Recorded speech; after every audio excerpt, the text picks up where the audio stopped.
Fast, free delivery from the Home Depot makes your projects hassle-free. Forget something you need? Visit HomeDepot.com or the Home Depot app for free delivery on millions of products, including same-day and next-day options. Get delivery at the speed you need, only at the Home Depot. How doers get more done. Order select in-stock items by 4 p.m., subject to availability. We have been told that we are the big boys in town. Well, he's yapping. He's into it. I'm talking about he is like lit. He's trying to start preaching. Let everybody say amen. I can get chills a little bit thinking about what these two guys could be. Falcons Audible is back, presented by AT&T. Everybody, thanks so much for joining us. However and wherever you get your podcast, that's DJ Shockley, Dave Archer. I'm Derek Rackley here to recap a unfortunate 30-27 loss to the Carolina Panthers. A loss that, DJ, when you and I went on for the halftime show inside the stadium, Atlanta was doing what they wanted offensively in the first half. 21-10, marching up and down the field. And they say that's why you play 60 minutes in the National Football League, guys, because sometimes things just change in the second half. Guys, let's revisit what our 3-word keys to the game were last week to pay that off, to see whether or not these things got accomplished or not, and whether or not that contributed to the eventual loss in the game. So, Shock, I'm going to start with you. Yours was play with urgency, which had kind of multiple meanings. But now that you look at this afterwards, do you felt like the Falcons played with urgency? Archer's crushing me right now, man. Give me a look. It's like, you know what? I think the play with urgency part goes straight correlation to what you just mentioned. Was in the first half, it looked like they were playing with tons of urgency. It looked like they needed and had to have a win. And then the second half, not so much. So I think it was a tale of two halves when you look at my key of playing with urgency and you look at how this game started. Penix 11 of 12, 163 yards in the first half. Bijan 16 for 93, 2 touchdowns. Drake 5 for 108. They held Carolina to a 6 of third down. They only had 141 total yards, 27 rush yards, 2 sacks. So first half, it looks like there was a sense of urgency to get the job done. And like you mentioned, you're up 21-10. You feel good about that. And you got to go in, make a couple adjustments. You come back out, and, hey, let's keep it going for 4 quarters, as we know it takes 4 quarters to win a ballgame. And for whatever reason, that urgency was not there in the second half. Whether it was – I know we'll get into it in a little bit, but you didn't do that in the second half. So for my key play with urgency, you only did it for a half, and you didn't finish it. Got to do it for 4 quarters. Arch was stretched a little bit. His was say no to Rico, which was – technically, the Rico charges. But we could have made it like Noda. Say no, Rico. Say no, Rico. Say no, Rico. Okay, let's just go with that. Say no, Rico.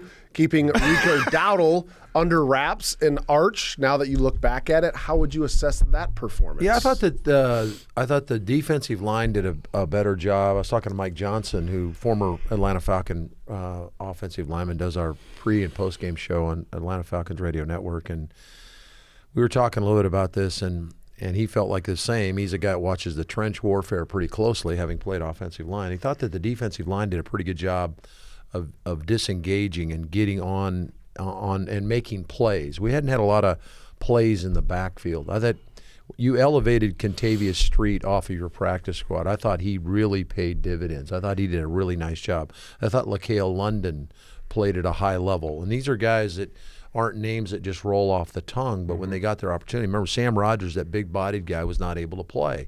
And so how are you going to cover up for that? Rukaroro showed up. We'd seen Brandon Dorlus over the last couple of weeks really kind of flash, but I thought that other guys kind of jumped on the bandwagon and were a part of that, and were able to limit Carolina in the run game. And that was something you felt like if you took the run game away from them and loaded it on Bryce Young, that at some point he would throw you the ball. But for whatever reason, Bryce loves playing against the Atlanta Falcons. Yep. He's 4-1, had a career-high monster day, 440-some-odd yards.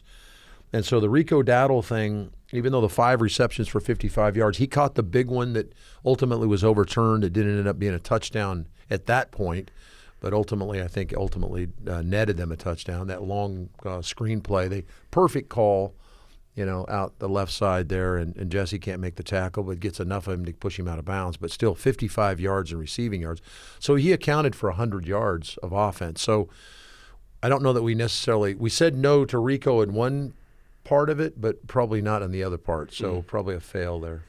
And I think Arch, I don't want to speak for you, but most of it was due to the fact that he had been dominating in the ground game as of late, right? Had some huge run games. And the Carolina Panthers as a whole only had 67 yards rushing. So if you just, again, look at it in a vacuum, you're saying, oh, they absolutely stifled the run. Right. But then there's always the other side of it, right? We'll get back to that in just a second. Just to finish this off, pay it off, mine was a special teams win. And I would say, here's how you look at this, is you look at the result of the game, because to me that always ends up really telling the story. They lost the game.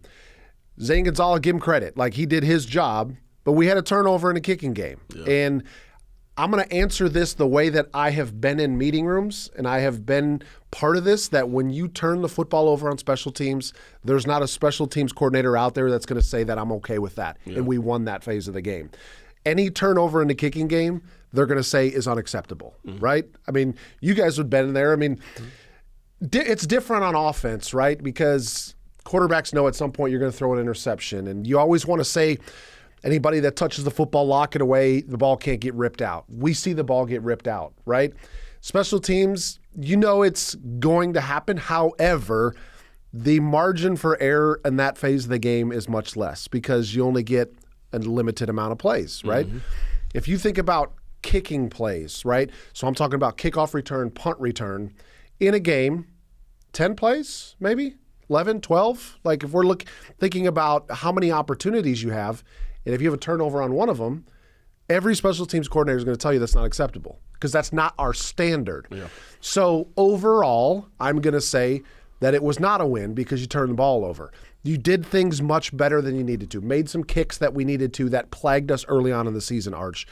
But when you have one that's turned over. Now, Carolina did not score on that possession. I believe that was the one that was the fourth down. They ended up getting sacked. Yeah, Caden Ellis makes a huge play on fourth down just to keep him out. But still, like, again, I have never been in a special teams meeting room where they're like, okay, yeah, that's all right. Well, it's not. And I agree with you, Rack, and I think that ultimately you have to say that's an L there because you turned it over. But there are little things within it.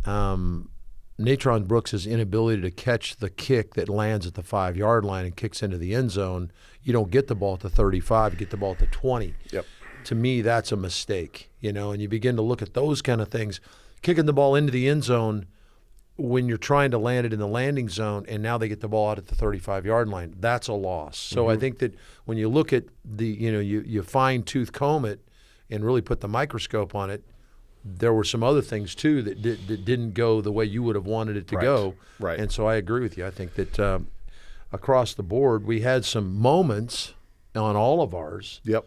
But ultimately, we didn't win the game because if you picked out two or one thing in each one of our categories and had done that better, we might have won the game. Correct. Right? So. Yeah. I mean, special teams, guys, it's all about making plays and stuff. But at the end of the day, it's about field position. Like, how can you win the field position on that third phase of the game?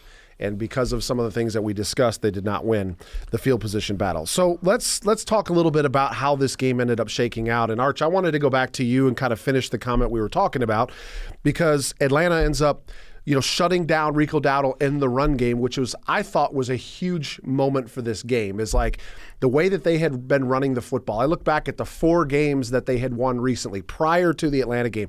I want to say in those 4 wins, they were averaging like 187 rushing yards per game, right? Had a couple monster games. You can't expect to compete in the National Football League when you're getting ran on like that, right? So answered the call there. But then when you turn the page and you give up a franchise record 448 passing yards, Arch, that's what ended up contributing not only to the loss, but more specifically in the second half. It was just way too many explosive plays, and all of a sudden that number for Bryce Young just kept going up and up and up. Yeah, that's the thing that's plaguing the defense. Defense, for the most part, if you had a 5-point checklist, you'd probably check 4 points off. It said, hey, wow, we did a really good job against the run. We're doing a good job of pressuring the passer. But as you get deeper into the checklist, then all of a sudden there's no check. And part of it, one of them is certainly the last 3 weeks, you're giving up too many big plays, chunk plays on defense. And so that's allowing teams to to keep drives alive and stay alive. I mean, you did a good job in some conversion situations. We talked about the fourth down play where you had a short field situation, sudden change. You come out there, Kobe Bryant comes in at corner, who hadn't played any. The rookie from Kansas makes a huge play on Jatavian Sanders, the big tight end, gets him on the ground, forces 4th and 2, and then Caden Ellis comes across and makes a huge play as Bryce gets out of the pocket, runs him down, makes the play. And, man, that's aces for a defense to come out and be in a sudden change situation, short field, maximum short field situation, and take points off the board and don't allow a team to score. So, like I said, there's moments where you check off, wow, that was good, that was good, that was good, against the run was good, but then the explosives are what's breaking their back, and that's allowed teams to maybe stay in the game or give a chance for them to win, and ultimately you've lost 5 straight, and you could go directly to, in the last 3 games, the explosives that have hurt the defense. Guys, I don't know about you, but as I was doing the pregame show, we were getting ready for it, and then the inactives were announced. And you see that Mike Hughes and Dee Alford are both inactive in the game. And so, you start looking at the depth chart, and I ended up, messaging somebody within the organization and just to confirm who was going to be starting at the corner opposite A.J. Terrell, and it's Natron Brooks. And I was told that it was his first career NFL start. I believe that was the case. So you've got to think that at that moment, once Carolina knows that neither of those two guys are playing, that they're going to give a steady dose to the guy that's filling in. That's just the National Football League, right? We're going to try to target where we think we've got a matchup. Watching the game, I'm going to ask you guys both of this. Was that evident that loss at the opposite corner position hurt the Atlanta defense? I think it did. Yes. It certainly did at some point. I mean, obviously Leggett runs by him he's got a man coverage. He squats down on the route for some reason, and the guy runs by him. I don't want to make an excuse for Natron Brooks, but he played a lot of snaps in the game. He was not just playing on defense. He was playing all the special teams. Correct. And so I think he got worn down some. Now you still have to play a position where you got to get somebody else in for him, so we can't make that excuse. I didn't think they necessarily picked on Brooks any more than they picked on A.J. Terrell. I thought they went after A.J. I thought they did a really good job. I thought Bryce did a really good job of taking the soft throw. I mean, if you're going to play off, he's taking the throw. And that was something that I felt like that was one of my keys going into the game. You're going to have to hug up and take because he loves to get the ball out of his hands quickly, and they do a good job. And they did a good job of getting McMillan in the slot and getting him. And if we played zone, then that meant Caden Ellis had to widen to try to take him away to match up in the matchup zone. It's kind of a man concept, but a matchup, and that's a mismatch. You got their number one receiver on a good linebacker, but that's a matchup you want every Sunday, right? If you're a quarterback. Yeah.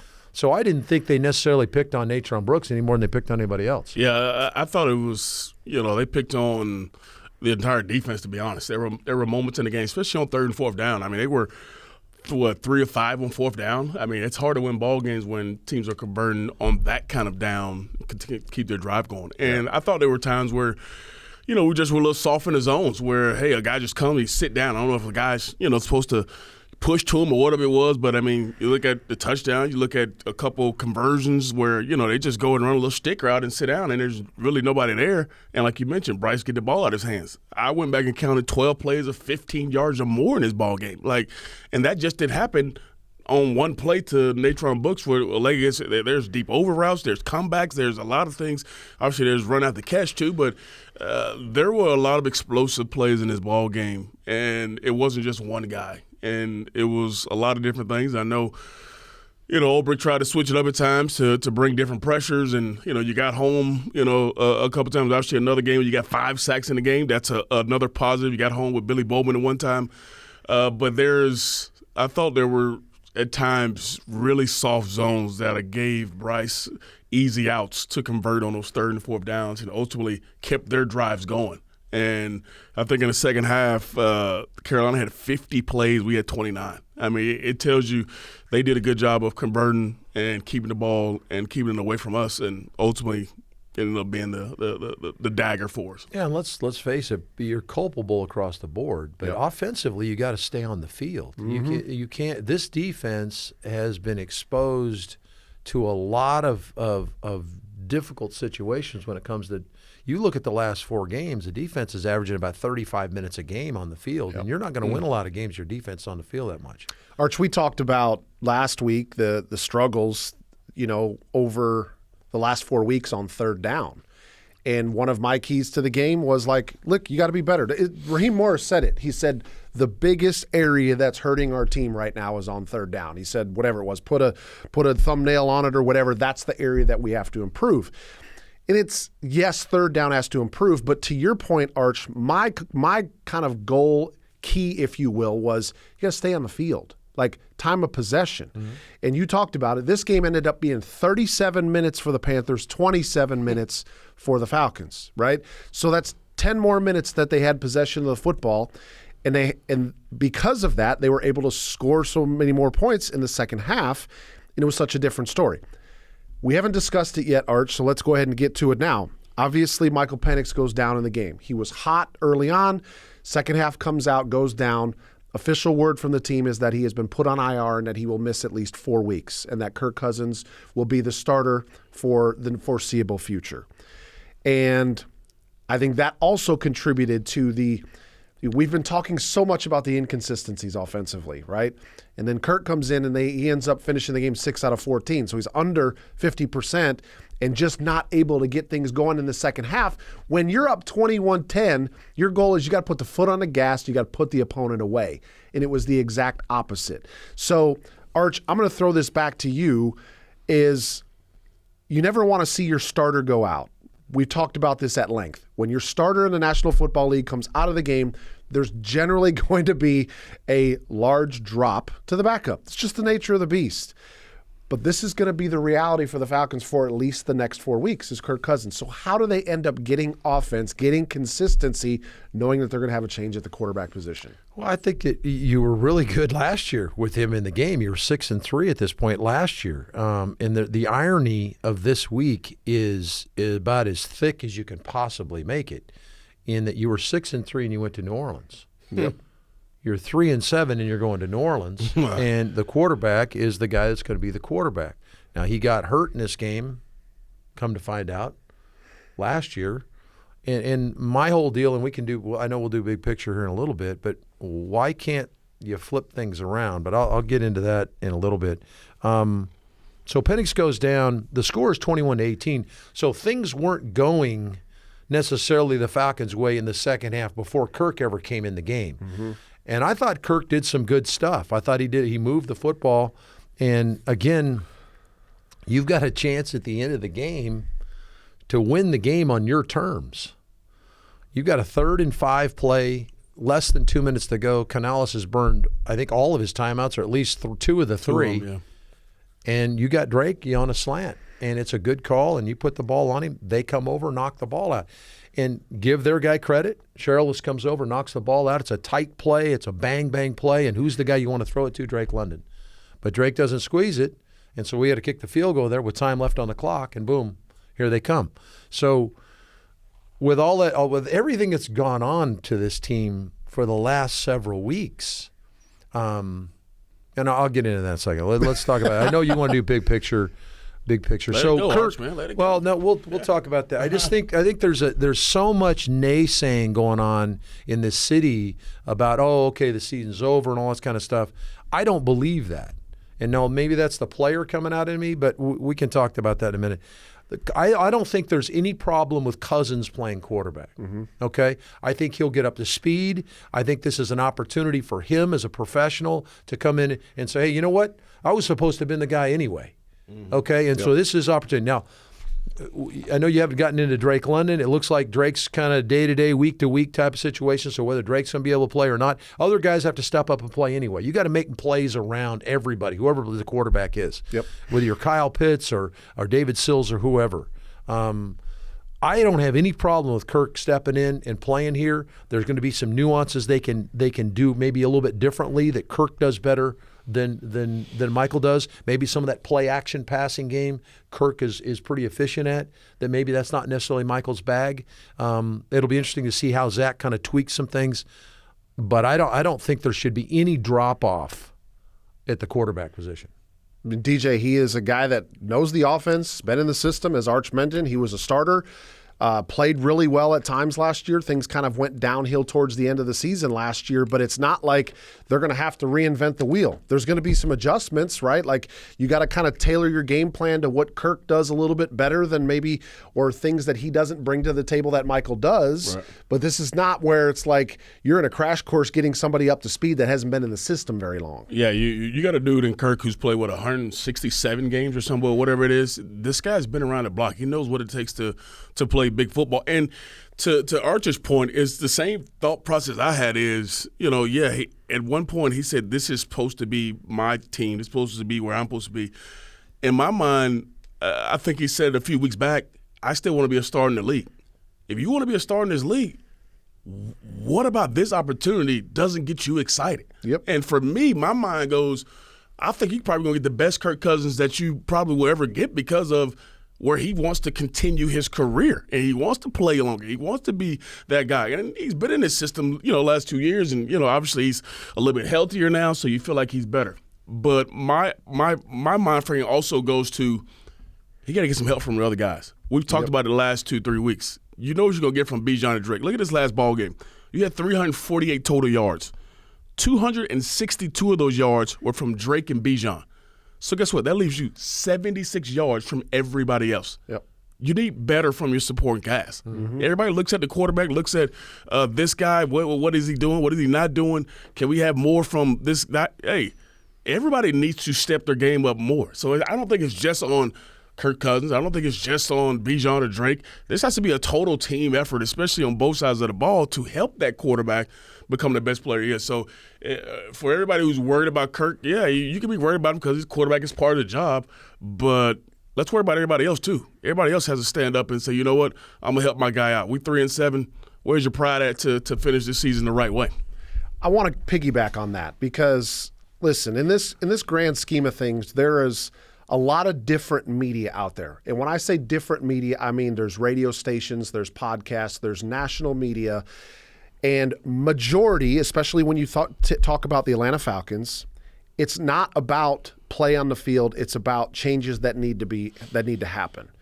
We've got 3 players here, former players, right? So this podcast, to me, can talk about a different realm. Is okay. You got a team that's lost 5 straight games, Arch. The players in the locker room, okay? What are they going through right now, and how do they get out of this hole? Because we've been there. We've gone through losing streaks. We've gone through winning streaks. We've gone through seasons where we were under 500, we missed the playoffs. We've gone through times where you stink and it's difficult to walk around in the building because nobody is in a good mood. So what do you feel like is the vibe in the building, and how do they get out of this from a player's perspective? Well, the mindset for me is I'm going to go because you're going to hear coaches talk about, we got to stay to our process. We got to get back to work on Wednesday. I know the fans don't want to hear that. That's real. But as a player, how do I feel about that? Okay, is our process working? So I got to go to game by game. Okay, let's just start for the last 3 weeks. You gave up.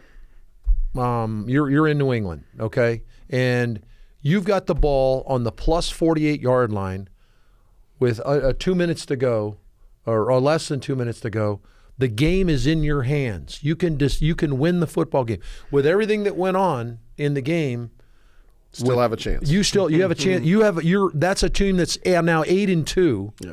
You've got them on the ropes in their own building with a quarterback supposedly supposed to be the front runner or one of the front runners for MVP. Who's got the football? We do. And the minus on the plus 48-yard line with a chance to win the 2 completions, you're going to kick a field goal and win the football game. Yep. Okay? That's that game. You go to Berlin. Another team that's now 8-2. You give up 325 yards or whatever rushing yards, right?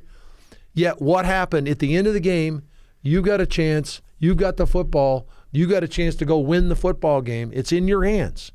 Now, I'm talking about before overtime. And they've got prior to that, they've got the football on, you've gotten them to 3rd and 21 in their own territory, and Daniel Jones gets out for a 19-yard run. Mm-hmm. Okay, now it's 4th and 2. They had to make 2 plays to win the game or to get themselves just to overtime. and they found a way to. So you're in position to win that game. Okay, this weekend, you got the ball. I just talked about the play right there at the end. Yeah. With everything that's going on, with explosive plays by the other team, and the other team running with the football, and the inefficiencies or maybe ineffectiveness from time to time of our offense, the last 3 games, you've had a chance right at the end of the football game to win. So to me, that the reason I go to that, your process is working. Okay, what is it we need to tweak here and there to make sure that we finish? Yeah. Yep. The penalties. I mean, you can't. The holding penalties, the needless holding penalties, being downfield on a screen. How many times have we run screen in practice? The attention to detail to make sure that I'm not downfield on the screen. Catch the football. You got to dig. You got an in route. The ball's right on you. 2 weeks in a row.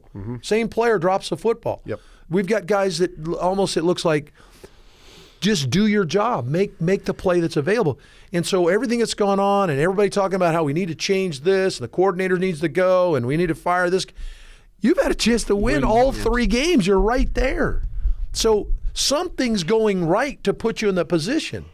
So all this noise that's going on outside is a bunch of crap as far as I'm concerned. You have the people in the building, so are you staying close-knit enough? From everything I can see, and I get a chance to be in the building quite a bit and around these players, it is a great, tight-knit group that wants to fight.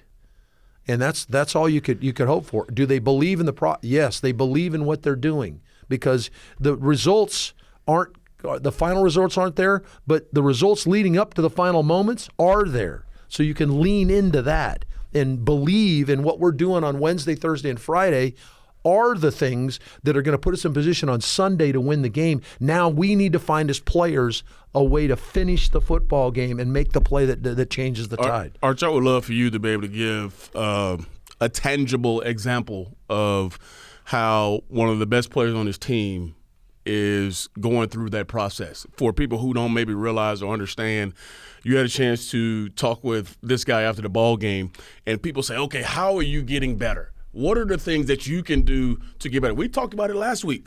How do you do your 111th? How do you go about getting better to help your ball club? You had an opportunity to talk with a guy after the ball game, and he gave you as real an answer that you probably could ever hear. I would love for you to kind of go through that so people could hear what one of the best players on the team is doing to, quote-unquote, help his process. Yeah, Bijan talked in the postgame, and hopefully you watch the Dirty Bird Report with this guy and Michael Jenkins after the games. They play a lot of these interviews, and so you're going to hear from the players. I'm just a side piece to it. But I asked Bijan that. I said, what do you do to make sure you're better? And he says, I sit down with my running back coach after every game, and I go through every play that I run. Whether it's are my run tracks proper, and run tracks are where your footwork is to get on line to match the offensive line. Are my run tracks correct? What do I need to adjust there? If I've got blitz pickup, am I picking them up at the right level? Is the blitzer getting into Michael's face? I need to take him closer to the line of scrimmage, so I need to improve that. When I swing out of the backfield and run my route, am I pushing up to the proper depth? Am I getting the pressure break at the top of the route? Am I bellying enough to create separation? These are all things Bijan Robinson's going through just about himself, okay? And then he says, and then on my free time, I watch Saquon Barkley and Christian McCaffrey and some of the other great players in the game. That's what I spend my time doing to try to get myself better. Unbelievable. That's impressive. I say, wow. Wow. Yeah. I said, go tell everybody else to do that. It's unbelievable. For the folks that are listening or watching, I mean, that's the level of detail that it takes to be an extra special player in this league because of how good everybody is. Yeah. And we're talking about a guy that's probably already carved himself out as the top 5, if not top 3 in the NFL at his position, right? No question. And you wonder why he has gotten to that. Yeah, he's got some great God-given ability, right? But it's not just that he relies on that. It's because he dissects his game, like what Arch talked about, each and every week, and finds one play, 2 plays that maybe he can get just a little bit better, right? And even when he gets slowed down, does the same process. Even when he has great games, does the same process. And that's why you see all these highlight-worthy plays because that attention to detail is so important to him. And that's what, just hearing Arch talk about that, it kind of changed my perspective of how I see Bijan. Because we've talked about it every week. We come in here and say, man, how did he do that? Like, how does he see that? This dude has gone through it week after week and looked at these particular runs and plays and knows where guys are going to be, how to set guys up. And when he gets in the game, I've already done this. I've seen this. So that changes my perspective of how I see him because of the work he's put in. Like you mentioned, hey, if we can get everybody else on that same page to find ways to create and make themselves better, who knows what can happen. Yeah, if you wonder what it means to him, and ultimately you hope it kind of permeates the rest of the players, there's a shot of him on the bench where he's got his head down and he's like this. And I asked him about it. I talked to him yesterday, and he says, yeah, man, I hate that they saw me like that. I said, no, man. The fans need to know that it means that much to you. You care. I mean, he was just locked in solitude right there. Game's over. Didn't work out. He just went for over 100 yards. By the way, since he's joined the league, no one has had more than 100 yards from scrimmage than Bijan Robinson has since he came in the league. He had another 100-plus game this last weekend trying to contribute to help win a game. But his solitude sitting there reflecting on why didn't we get it done? And and I'm sure in his mind, what do I need to do more to get that done? I just thought that was a very poignant point, a very interesting point, and just a kind of an indication of what it means to these guys. 100%, because don't get me wrong, every single one of these players want to win games, and they get frustrated when they not only one loss, but when it's 5 in a row. All right, switch gears real quick, fellas. Let's talk about Saints this week. Who are the Saints? Saints. 2-8 this year, 2 victories against the Giants and the Panthers. Arch, it's a rivalry week. Yeah. Rivalry. It's a little bit different when you play the Saints. All right, so let's give our listeners and viewers, Arch, a little bit of flavor of the 2-8 2025 New Orleans Saints. No team that you want to beat more than the Saints. Absolutely. I mean, I don't care. And unfortunately, I played in some games where we were kind of in this same situation with the Saints, kind of battling at the bottom, and that's kind of where we're at right now. But it's one of those, you hear the old adage, throw the records out the window, because these two teams do not like each other. These two fan bases do not like each other. There's pettiness more on their side than there is on ours, but there's on both sides. And this is a team that I think is in a mindset that they're just trying to get better, and they're looking to next year, okay? And so Tyler Shuck is the quarterback that's played recently, played decently in the game against Carolina. I watched him on tape. I think I watched that game 3 times. Did a really good job at distributing the ball underneath when they gave it to him. He does have a big arm. He can throw it down the field. What you're going to get from this guy is you're going to get kind of the Josh Allen mentality from a quarterback standpoint. He's a big-bodied dude that will take off and run with the football some. He was injured a number of times in his career, but he still does not deter him from taking off. I think their bread is buttered, and it always I think it has been for a long time, Shock, on the defensive side of the ball. Yeah. And I'll let you talk about the defense, but I think it's a team that's still playing relatively well defensively. Yeah, and you look at some of the names on that defense, maybe some guys that have been around for a little bit, obviously, who look a little long in the tooth. Obviously, we know Cam Jordan, who's been around for a long time, loves to get up for this ball game, as we know. Kind of prides himself on being the Falcon killer, you should say. So he'll be locked in, ready to go. Carl Granderson leading their team, 4.5 sacks on the season, 11th in total defense, 9th versus the pass.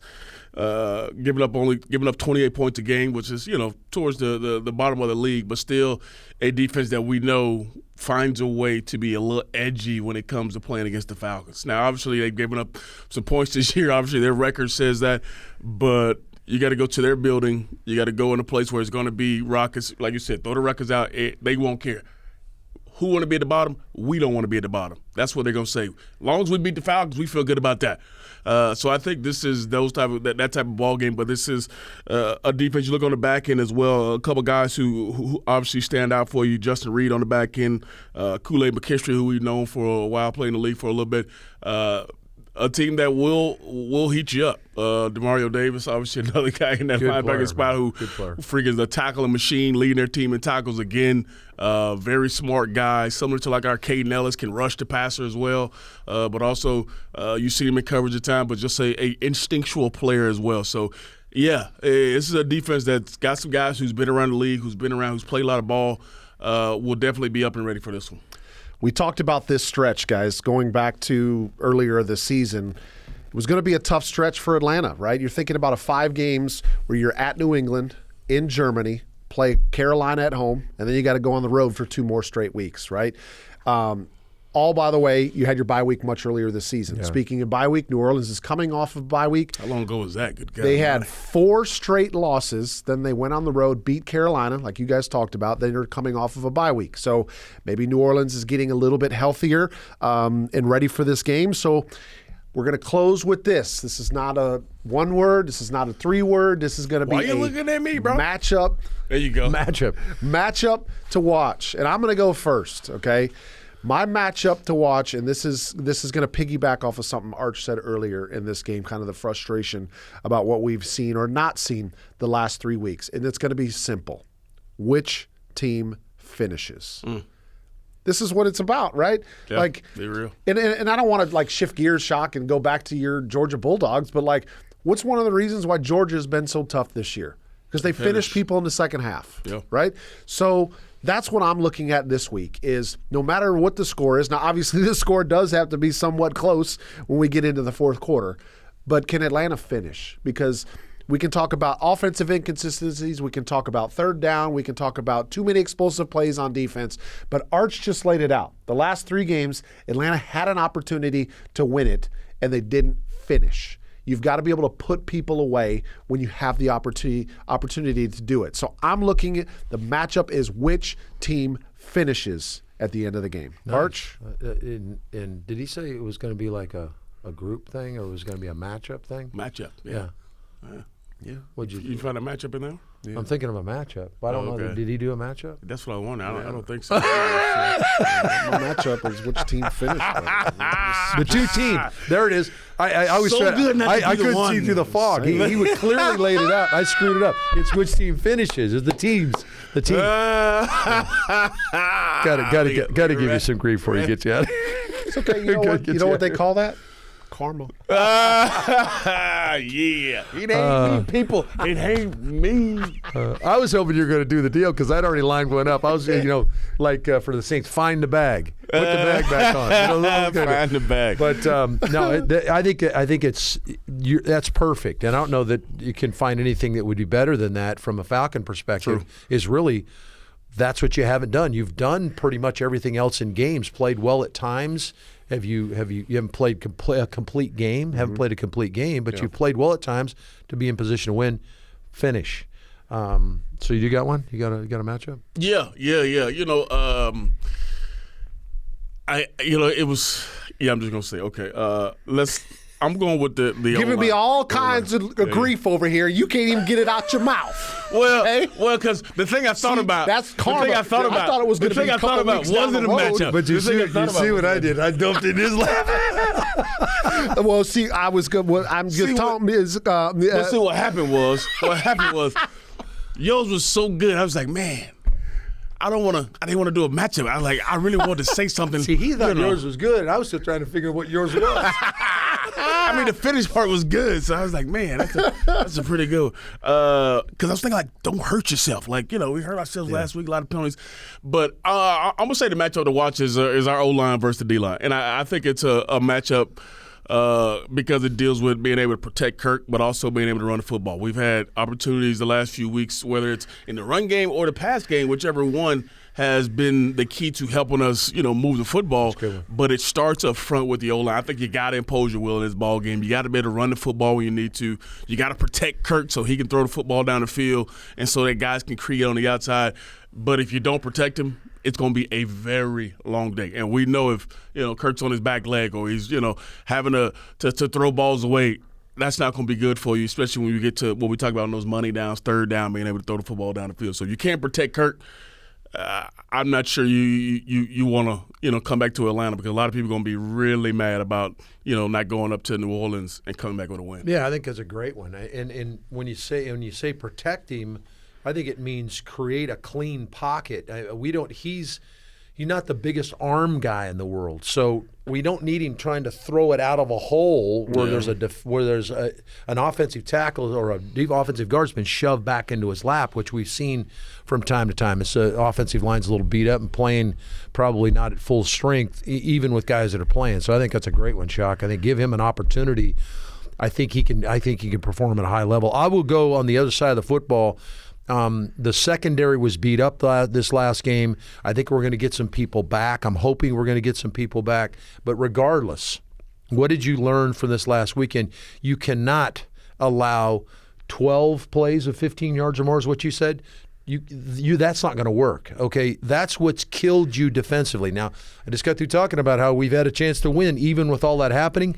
But to enhance your opportunity to win, there can't be the help plays, the explosives. Make them earn it. Make them run for 3, 4, have to convert. Make it hard, like it seems like it has been on us on third down. It feels like it's hard for us to keep drives alive. Make it hard on them.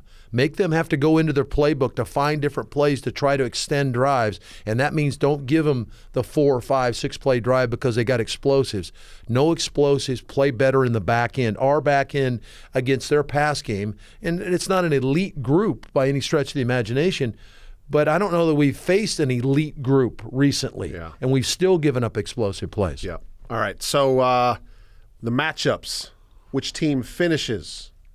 Side-eye. Okay. I like that. Win the offensive line. All right. Win the line of scrimmage on offense. Yeah. And limit the explosive plays defensively. Does that sound like a recipe to come away with a win? I like that. I like that. I think it's a good one. And why not? We were 6-3 last year. Okay. Went into New Orleans, and for whatever reason, they dumped all our food on the ground, stomped on it a little bit, and we just kind of came out of there limping and never recovered. How about we flip the script? We're 3-7 this year. Why can't we go 6-1? Why not 7-0? Go get it. Why not? Go get it. Let's go get it. You tell us we can't do it. We're going to show you we can. Come on. Got to start somewhere, right? Let's go.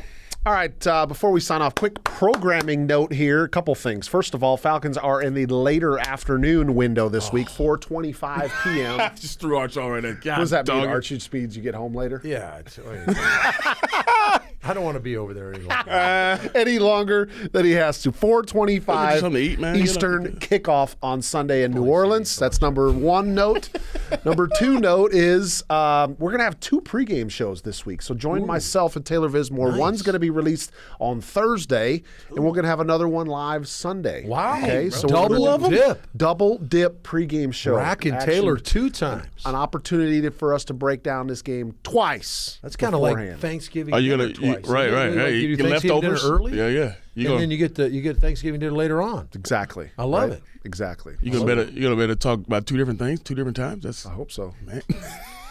That part is out of my control. That's why we have producers that they do all of that, and then I just give my opinions on what happens. dip. All right.